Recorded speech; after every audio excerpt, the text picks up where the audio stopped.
पे सजा सकते हैं। अगरचे हम कुछ भी नहीं है लेकिन सर हथेली पे सजा सकते हैं। कोई बेचे तो किसी साहिल पर कश्तियां हम भी जला सकते हैं। मेरे मीरपुर के बुजुर्गों, जवानों, बच्चों, अस्सलाम वालेकुम। ये ना होवे कि इत्थे ललकरे मारी ते जाके सही रहो। ये तुसा हुण समझो कि तुसा ना इलेक्शन बनी गया, तुसी जीती गए हो। हुण सिर्फ ये तकना है कि कितनी अक्सरियत ना जितनी हो तुसी। ये ना होवे कि इत्थे ललकरे मारी ते जाके सही रहो। ये तुसा हुण समझो कि तुसा ना इलेक्शन बनी गया, तुसी जीती गए हो। हुण सिर्फ ये तकना है कि कितनी अक्सरियत ना जितनी हो तुसी।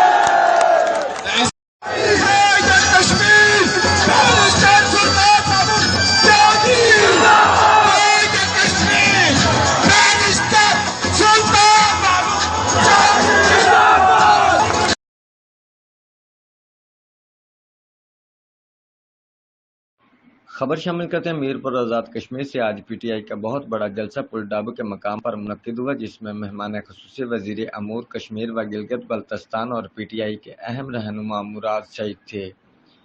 मुराद सईद ने अपने खिताब में कहा कि मुस्लिम लीग नून के ऊपर से नीचे तक सब करप्ट लोग हैं और जो इस हलके में हमारे उम्मीदवार चौधरी अरशद के मुकाबले पर हैं, इसके बारे में मुझे यहाँ आके पता चला कि ये भी नून लीग के बाकी लोगों जैसा करप्ट ही है।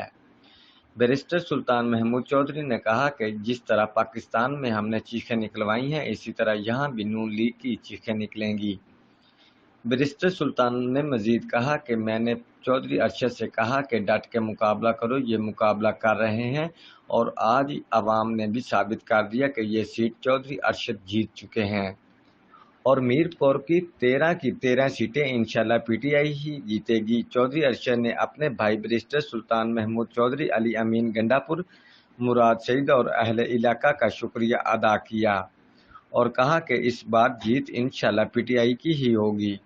25 जुलाई को अवाम अपने वोट का दुरुस्त इस्तेमाल करें और पीटीआई को कामयाब करवाएं। जलसे में अवाम का ठाठे मारता समंदर मौजूद था, जो पीटीआई की कामयाबी और मकबूलियत का सबूत है। Report Mohammad Akram Shaheen, bureau chief, जियो एक्सप्रेस न्यूज़, मीरपुर आज़ाद कश्मीर।